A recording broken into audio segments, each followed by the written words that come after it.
সাম্প্ৰদায়িক মানুহবিলাকৰ কাৰণে AIDFৰ কাৰণে অসমৰ মুছলমান সমাজ বিজেপিৰ দ্বাৰা ইমানকৈ নিৰ্যাতিত হৈছে।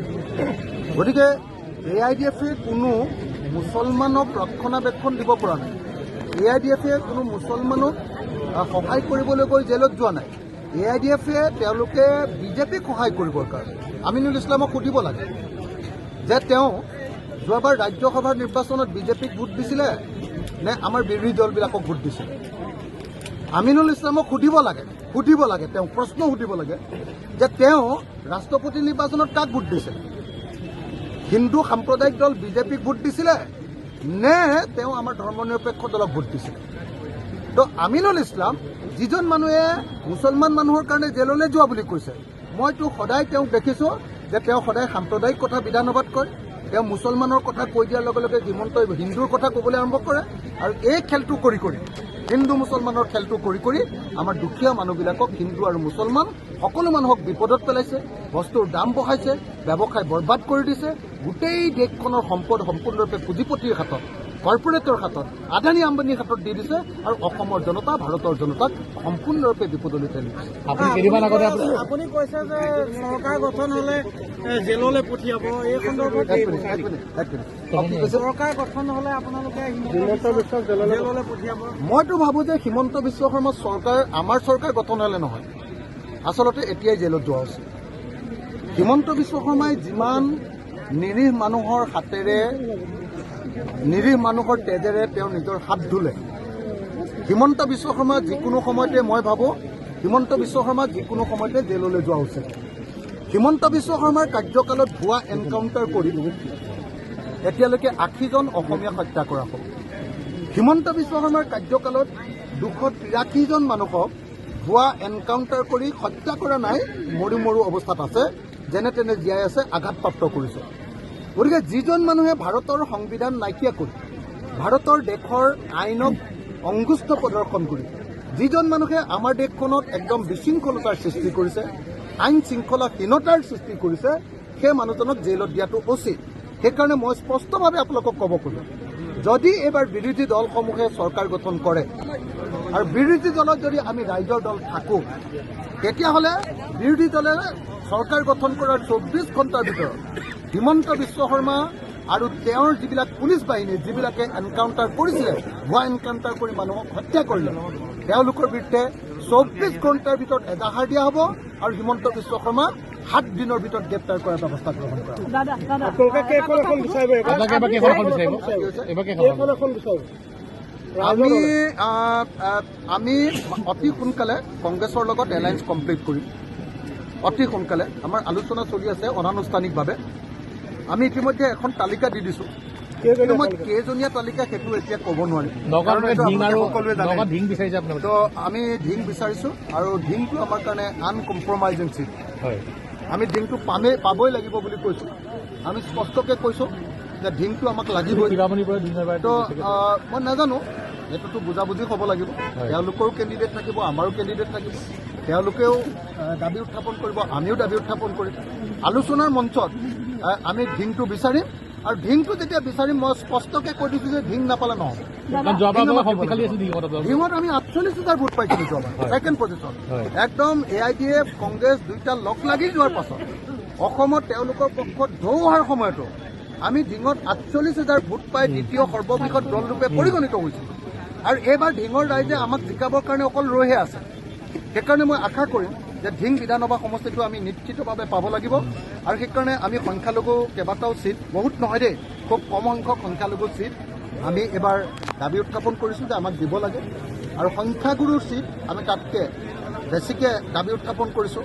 সংখ্যাগুৰুৰ যদি দুগুণ উত্থাপন কৰিছোঁ, তেতিয়াহ'লে সংখ্যালঘুৰ এগুণ।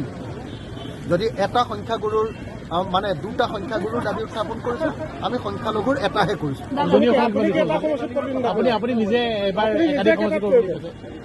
মানে মই এটা সংখ্যাটো কৈ দিব নোৱাৰোঁ হা। আপোনালোকক ক'ব পাৰিলে ভাল পালোহেঁতেন। নগাঁৱৰ সাংবাদিকসকল মোৰ বহুত বন্ধু, মই আপোনালোকক ক'ব পাৰিলে সঁচাকৈ ভাল পালোহেঁতেন।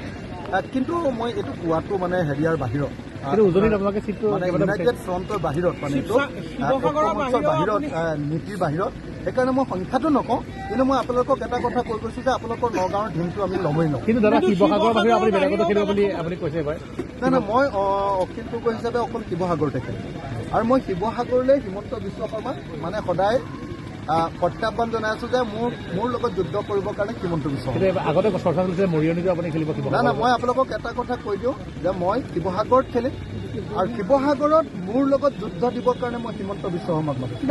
হিমন্ত বিশ্ব শৰ্মাই যে ইমান কৈ থাকে, নিজকে বিৰাট হিৰো দেখাই থাকে, বহুত জনপ্ৰিয় মানুহ বুলি কৈ থাকে, তেওঁক কোনেও হৰুৱাব নোৱাৰে, অপৰাজেয় বুলি কৈ থাকে। যদি তেওঁৰ ইমান দম আছে, উজনি অসমলৈ আহক আৰু উজনি অসমৰ শিৱসাগৰ সমষ্টিত মোৰ লগত তেওঁ প্ৰতিদ্বন্দ্বিতা কৰে। আৰু যদি হিমন্ত বিশ্ব শৰ্মাই মোক যদি কয় বোলে নহয় শিৱসাগৰত নেখেলোঁ, এইটোতো পুৰণা সমষ্টি, তইতো জিকিবি এনেকৈ বুলি যদি কয়, তেতিয়াহ'লে মই ক'ম যে তেতিয়াহ'লে মৰিয়নিতে আহক, মৰিয়নিতে খেলোঁ, নতুন সমষ্টি। মৰিয়নিত পাৰে যদি চাওঁ, মই হিমন্ত বিশ্ব শৰ্মাক চেলেঞ্জ কৰিছোঁ, আপোনালোকক ক'লোঁ নহয়, মই প্ৰত্যাহ্বান জনাইছোঁ হিমন্ত বিশ্ব শৰ্মাক। আপুনি যে নিজকে ইমান ডাঙৰ হিৰোগিৰি বুলি ভাবি থাকে, ইমান ডাঙৰ হিৰো বুলি যে দহাই থাকে, আপুনি যে অপৰাজেয় বুলি ভাবে, আপুনি যে আপোনাক কোনেও হৰুৱাব নোৱাৰে বুলি ভাবে, মই আপোনাক চেলেঞ্জ কৰিছোঁ, আপুনি শিৱসাগৰলৈ আহক অথবা মৰিয়নিলৈ আহক, উজনি অসমলৈ আহক, আপোনাক মই যদি থিয় হৰুৱাব নোৱাৰোঁ, তেতিয়াহ'লে মোৰ নামো অখিল গগৈ নহয়। দাদা আপুনি কংগ্ৰেছৰ লগত এলায়েন্সৰ কথা কৈছে, কিন্তু আজি 4 দিন পূৰ্বে ধুবুৰীত যিখন সভা হৈছিলে, সেই সভাখনত আপুনি সংখ্যালঘু ৰাইজক এটা ভাষণ দিছিলে, য'ত আপুনি কৈছিলে যে এই সংখ্যালঘু উচ্ছেদৰ সময়ত অকল অখিল গগৈহে আহিছে, গৌৰৱ গগৈ অহা নাই। এই বক্তব্যই আপোনালোকৰ এলায়েন্সৰ মাজত কিবা অসুবিধাৰ সৃষ্টি হ'ব পাৰে? তাৰমানে যেতিয়া মই সংখ্যালঘু এলেকালৈ যাম, সংখ্যালঘু এলেকাত বিজেপি নাই, তাত আমাৰ কম্পিটিশ্যনটো হ'ল ৰাইজৰ দল আৰু কংগ্ৰেছৰ। তাত অলপ কংগ্ৰেছৰ বিৰুদ্ধে দুখাৰেখাৰ কমে। যেতিয়া সংখ্যালঘু এলেকাত কংগ্ৰেছে মিটিং কৰিব, তেতিয়া ৰাইজৰ দলৰ বিৰুদ্ধেও দুখাৰেখাৰ কম। সংখ্যাগুৰু এলেকাত আমি কংগ্ৰেছক গালি নাপাৰোঁ নহয়, সংখ্যাগুৰু এলেকাত বিজেপি আছে, তাত আমাৰ পুৰা বিজেপিৰ বিৰুদ্ধে শত্ৰুতা।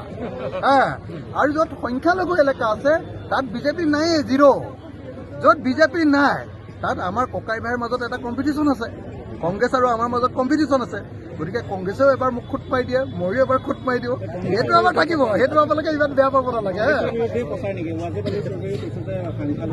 তাৰমানে কংগ্ৰেছৰ বিৰুদ্ধে ৰাইজৰ দলে প্ৰচাৰটো নকৰে, বৰং কংগ্ৰেছৰ হৈ ৰাইজৰ দলে প্ৰচাৰ কৰিব। আৰু আপোনালোকে মনত ৰাখক যে এইবাৰ কংগ্ৰেছ দলৰ আটাইতকৈ ডাঙৰ ষ্টাৰ কেম্পেইনাৰ মই অখিল গগৈয়ে হ'ম। আজি সংখ্যালঘু এলেকা যদি ক'ৰবাত এজন সংখ্যালঘু মানুহে কংগ্ৰেছক বেয়াও পাইছে, সেই সংখ্যালঘু মানুহক বুজাই বঢ়ায়। আৰু উজনি অসমৰ সংখ্যাগুৰু এলেকা য'ত কংগ্ৰেছৰ স্থিতি দুৰ্বল হৈ আছে, সেই সংখ্যাগুৰু এলেকাবিলাকত, আমাৰ খিলঞ্জীয়া ভূমিপুত্ৰ জনজাতি এলেকাবিলাকত কংগ্ৰেছৰ হৈ ষ্টাৰ কেম্পেইনাৰটো মই হ'ম। কংগ্ৰেছৰ মেইন এম্বেচাডৰ কি বুলি ক'ব, আপোনাৰ ব্ৰেণ্ড এম্বেচাডৰ, কংগ্ৰেছৰ 2026 চনৰ নিৰ্বাচনৰ ব্ৰেণ্ড এম্বেচাডৰ অখিল গগৈ হ'ব।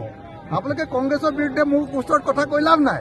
কংগ্ৰেছ আৰু ৰাইজৰ দল একেলগে খেলি, কংগ্ৰেছৰ এইবাৰ মই ব্ৰেণ্ড এম্বেচাডৰ, আৰু এইবাৰ মই কিন্তু কংগ্ৰেছ নহয়, ব্ৰেণ্ড এম্বেচাডৰহে, মোক ভাড়া কৰি নিব লাগিব। আপোনালোকে বুজিছেনে নাই, মই কংগ্ৰেছৰ ব্ৰেণ্ড এম্বেচাডৰ, মই কংগ্ৰেছী নহয়। কিন্তু কংগ্ৰেছক এবাৰ জিকাম, কংগ্ৰেছ আৰু ৰাইজৰ দলে মিলি এবাৰ চৰকাৰ কৰিম, আৰু হিমন্তক 7 দিনৰ ভিতৰত জেলত দিম।